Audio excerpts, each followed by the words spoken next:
Hey guys! Hi guys. Feels like deja vu Yeah, because this is the second go around we tried. kinda is deja vu. Because I didn't have the lightning connector plugged all the way in the phone, and it was picking up Natalie's voice pretty well, but mine was like from a distance kind of reverberating around the room. So hopefully our mics are working now. So it's hot, it's humid, and it's been raining a lot today. And those mosquitoes are absolutely crazy. Insane. And Dan doesn't get fit. And I'm ate alive. The mosquito, you like the mosquitoes, don't you? No, I hate them and I don't welt up. So Dan thinks I'm crazy and I'm not crazy. I'm getting bit. We were in 2 droughts within the last year, and we just ended a drought a few weeks ago, right? Yeah. It was like hot, no rain, and now it is overkill. Every day, like all the time. So if anybody needs some rain, you can borrow it from us. Yes. So yesterday we did a video, our last video, about your eyes. And there are 2 or 3 things that we forgot to mention. So let's go ahead and talk about what we forgot. Okay, so the first one is, I guess any of you are wondering, they do not foresee it being a brain tumor. However, I am having an MRI done of my brain within the next couple of weeks to rule out a brain tumor or any other thing that it could be. And to see if there's something else, right, that might be FA related or whatever, to see. And they're probably doing it for experimentation too, to build medical knowledge of FA more. Another thing we forgot to talk about was how light affected your eyes. Horribly. So you've told me before, bright lights. Bright lights specifically. Not even super bright lights to us, because it's just normal room lights. Mm-hmm. Can physically hurt your eyes. It hurts. I get like a headache. And my eyes feel like really tired. And I've spent so far a lot of time in a dark room. So hopefully, that changes.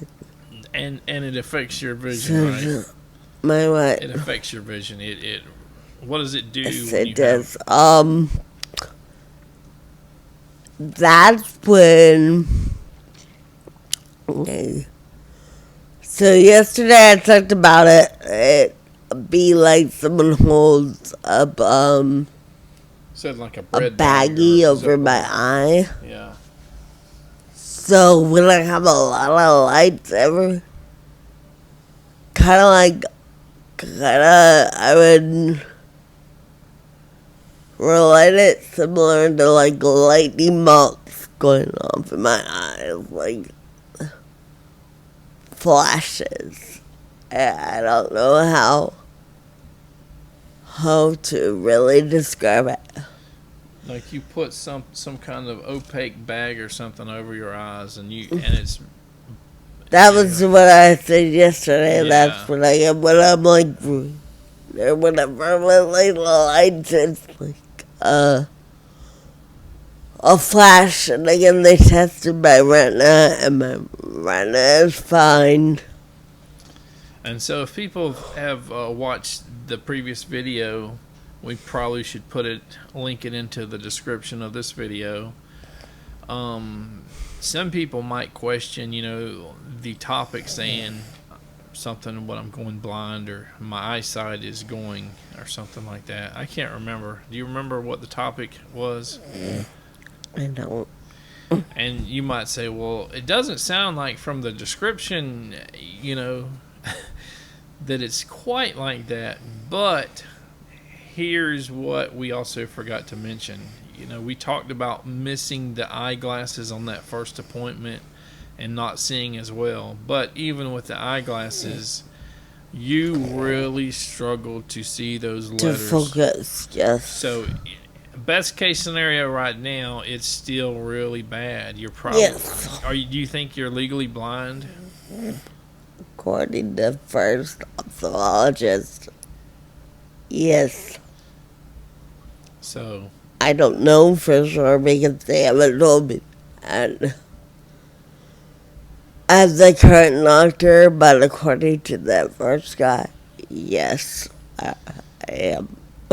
do you want to relay what happened yesterday at the beauty parlor or whatever? And this has something to do with the lights, right? This will kind of make people. This kind of humanizes it, maybe. Yeah, this is the lights. Okay, so I like going to get my nails done. They're natural, by the way. So I had an appointment yesterday morning. Yesterday, like at noon, and then I was going to OT and PT later in the afternoon. So when I go in, like everything is white, like white walls, white walkways, white desk. I don't see white very well at all. And they installed new LED lights around the desks. I'm there yet. Oh, okay. However, I have figured out how to go around in there because I go there like once a month and I've been doing it for years. So I got to my girls' station. They always told me pull the wheelchair under and like get my legs down because I sit cross-legged. So I put my legs down and get me under the table. Well, yesterday was a insanely busy day. Like I've never seen it so busy. When it came time for me to leave, I went to back my chair out of my girl's deal station, and I backed up. Oh wait, back up. Sorry, I left all the part I said. So everything is white. Okay, have trouble there. Well, they got these new lights at every nail station that go in like a square, raise up and then over station so the nail tech can like see. They're really cool and it looked really pretty. They're like all LED, but that just like sends my eyes like beyond nuts.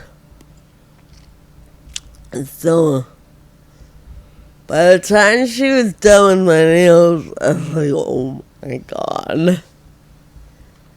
So busy in there that I was like, well, I'll just try to get myself to the front. So I fact, it's not funny, but it was funny. You were snow blinded, having those lights in your eyes for so long. Exactly. Like, I backed up, and when I backed up, like, my front wheels, like, I didn't realize that I couldn't turn yet. So I turned. When I turned, it sent my girl's station. It jolted the entire station. Everyone stops and looks over. I got extreme. extremely embarrassed, so everyone just stopped, and then, like, 3 girls came up and were helping her, like, when it hit the desk, her station, it threw her drawer out. They couldn't get the drawer back in. So basically, broke the drawer. It took like 15 minutes for them to figure it out. So now I'm like, oh my god, I felt so embarrassed. So I back up and there's still people like everywhere, but there were probably 30 people in there. The parking lot was crazy. Yeah, and I make my way, go through like a hallway to get out, and the hallway's wide, so I hit it basically every time anyhow. I knew to be careful, but I was going really slowly, and there was I guess I didn't see my turn sharp enough, and I hit the corner of another desk. You talk about shame and embarrassment. Like, Wow. I literally, and I didn't cry, which for me is really surprising. Honest, I like get embarrassed very easy, and I cry very easily. And I guess though I had a weird look on my face because they have a helper, and he was like walking around doing things, and he must have looked at me and saw my face because he instantly came over and got my chair and took me to a friend. When I got in the car, I just started sobbing. Yeah, you need to call this PT place, and I'm like, what do I say to him? Like, she's having a bad day, and she's embarrassed, and they're like, you could tell there was some kind of confusion, or like, what? I don't really understand why you're calling to cancel this appointment, but okay, we'll take her off the roster. So then I had this morning they had POT. I went in and I explained to the front desk girl, like, because my OT and my PT, they know about it, like, so they're fine with it, but I knew the front girl at the front desk, I didn't get it at all. So yeah, that was my Did she get it after you explained it to her? Yeah, I should have like, oh my god, I'm so sorry. Yeah. So, obviously, I think we're going to stick on FA right now. And I could say, what's the topic of this conversation? But, we forgot stuff about the eyes. And there's one other thing I guess we can talk about. Because you guys, if you've been keeping up with this channel, you've probably seen a little short video a couple weeks ago about a new medication Natalie was taking. What is that medication? You said Skyclarys, didn't you? Skyclarys. Skyclarys, yeah. And they're apparently, her neuro-ophthalmologist said, well, I think there is one called Skyclarys too, so it's easy to get confused. And it seemed like you were on a new journey with your FA with this medicine, or you could have been. And are you still taking it? No. Why? So they warned me that it causes stomach pain and diarrhea for the first anywhere between like weeks to like a month and a half. And possibly just muscle and pain around your body too, from what I can see. And I'll let you go ahead and finish though, and we'll give you my 2 cents. You're about to sneeze. Good. I mean, I really don't want to tell your story because you got friends in FA groups that you wanted to get in touch with and maybe ask about it, because I guess it's FDA approved now, or is it still experimental? Do you know? I'm assuming it's FDA I approved. think it's FDA approved. So, from what I gather, it used to not be FDA approved, and they weren't going to approve it, but there was a big hoopla or whatever, people rallying behind it that wanted it to work so bad. They wanted an FA medicine out there into the world so bad that they kind of, what would be not strong-armed, but kind of made the FDA change their mind. So, are you... I thought you were sneezing, not yawning. So, go ahead and tell us. Okay, so I took it for 3 days. First day I took it, nothing happened. Second day, I had stomach pain so bad I cried myself to sleep. Woke up the third morning and I had diarrhea. We had Arby's for dinner the night before, so I thought I might have gotten some bad Arby's. So then the third night I took it, tell you to take it at bedtime. Don't take it with food. I took it right before I went to bed. Like 4:40 in the morning, and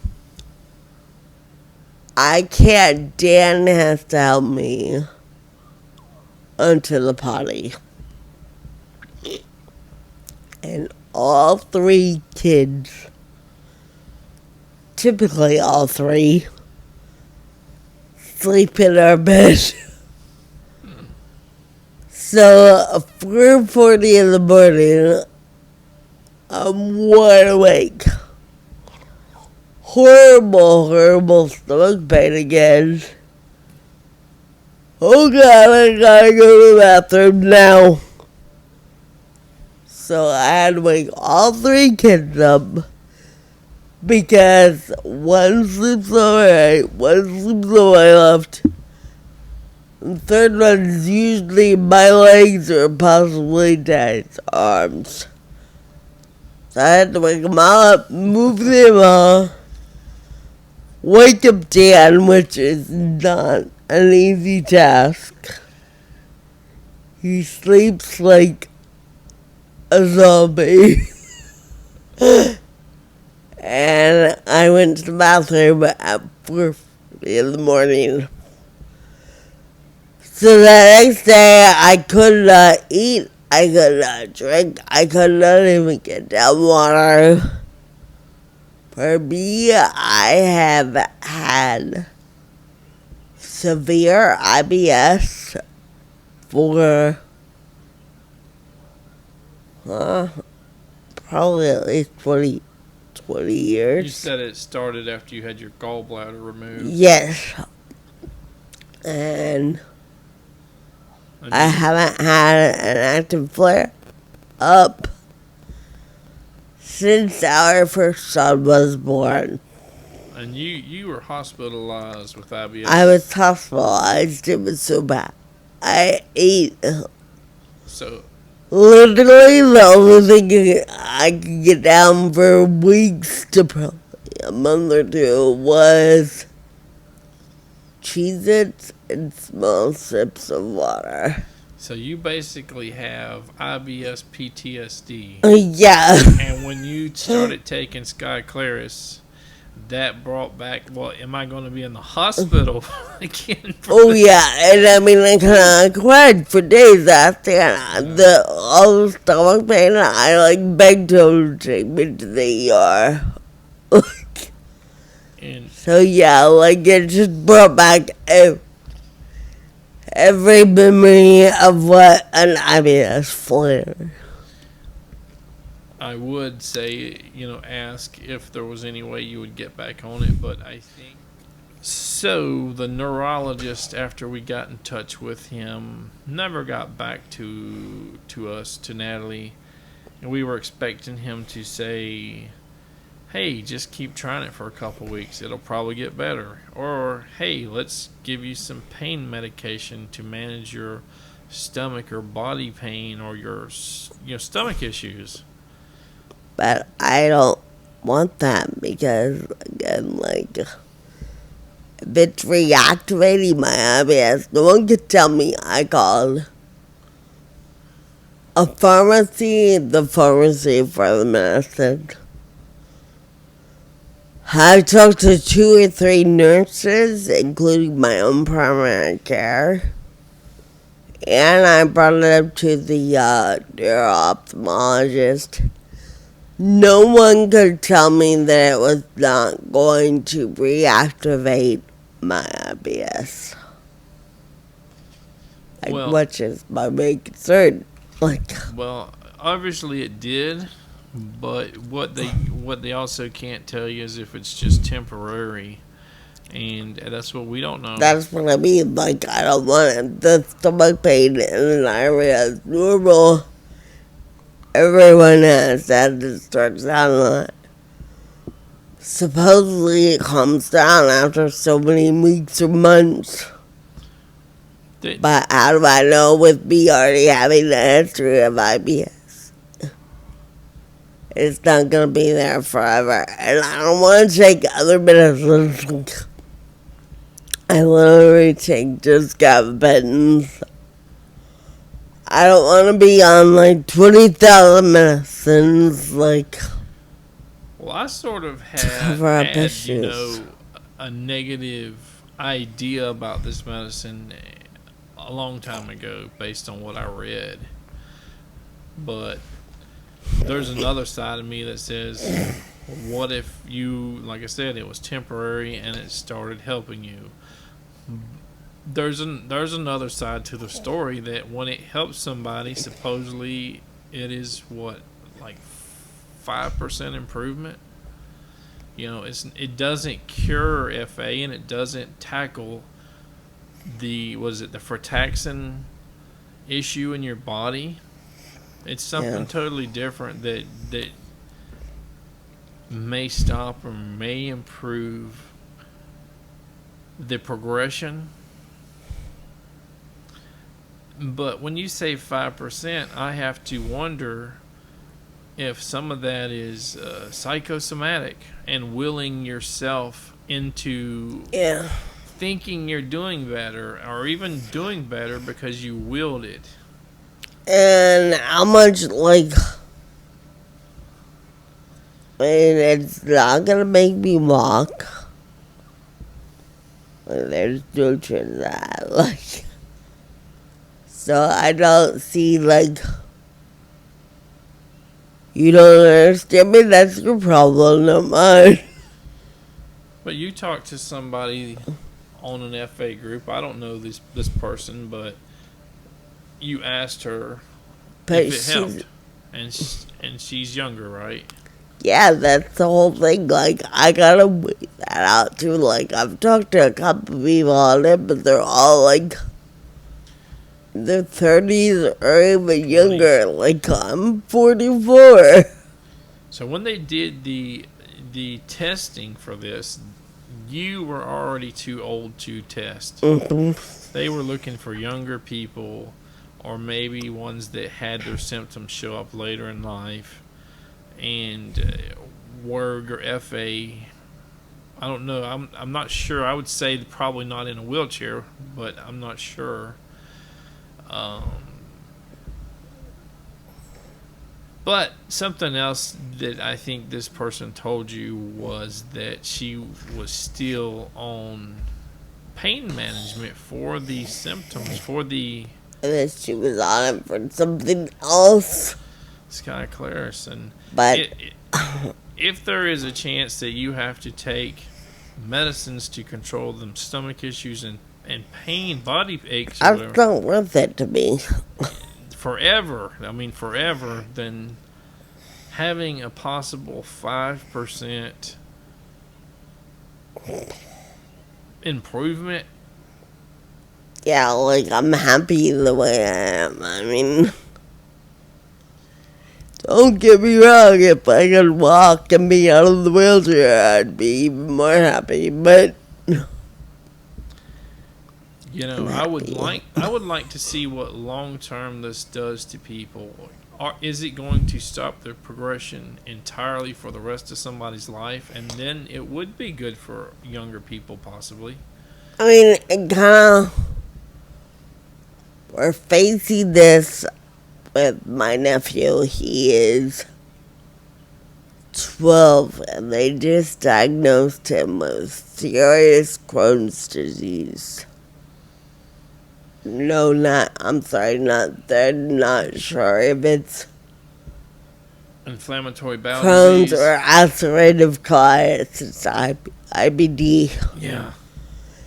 Yeah, so they want him on Humira. And Humira has a major risk of cancer. And your aunt actually. Yeah, she got skin cancer from the injection site. So, And like, they blame that on it. You know, whether they can prove it or not. You know, it came. and I don't know, like, if it's causing your pain like that in your stomach, like, is that. Well, you know, you have a friend that has Crohn's and had it really bad, and it can be extremely bad. You can die. You can get a Yes. colostomy bag. You know, you can go through multiple surgeries where they take a little bit more of your colon and intestines, I guess, and stuff out. And, you know, my aunt went through it. They thought she was going to die when she was in the hospital. And it takes a quality of life out of your. It takes quality of life, you know, from the things that you would normally do. You know, you may not be able to go on a vacation easily. You may not go to a baseball game, concert. You might, you know, that's things that Crohn's seems to take away from people in a lot of cases. Your enjoyment, because you always have to know that bathroom is open. It's kind of similar, yes, to Yeah. what. And it can be worse. So, you know, if you're at a concert with 1,000 people lined up to, you know, use the bathroom, you're probably going to just crap on yourself, and that might sound funny, but I think that's the reality of Crohn's and sometimes IBS, probably IBD as well. I don't know too much about it, but no way, 100% not going to go back to Skyclarys. No. So there's not even a No. 2% chance. No matter what the neurologist says, no matter what. Okay. If they could tell me it would make me walk, then maybe, but not this point in time, no. All right. Is there anything else? Anything else we need to talk about as far as your FA? Well, I was gonna say, even the neuro-ophthalmologist agreed that if it was making me sick like there's no proof that it can't cause my MAS to reactivate, and I don't need to live my life like that. Like, because there's not enough on the medicine itself. Yeah. So, for now and probably forever, that's. And you know, it's a shame because it'd be nice to have a cure for this, but it'd also be nice to have a cure for muscular dystrophy, for, you know, everything else. Multiple sclerosis. I Yep. almost did it. MS, Parkinson's, And these things are things that people have to live with, and sometimes they shorten your lifespan. Sometimes they affect your quality of life, just like Crohn's. We can hope and pray that one day, before it's too late, that they will have something that will help, that won't have these bad side effects. Yeah. And we know, and without going too dark, we know that our children are carriers of FA. It's a genetic thing. So if in the right or wrong circumstances, if they meet the wrong person that carries those same genetics, there is a chance that their kids could have FA. But hopefully by then, we're either all in heaven or they have a cure. But for right now, anyhow, I'm not willing to go down the path of Skyclarys. Yeah. So it's not a super upbeat talk today. It kind of got a little bit darker and more dim. So, are we done? I think so. Like this video, subscribe to our channel. Take care, guys.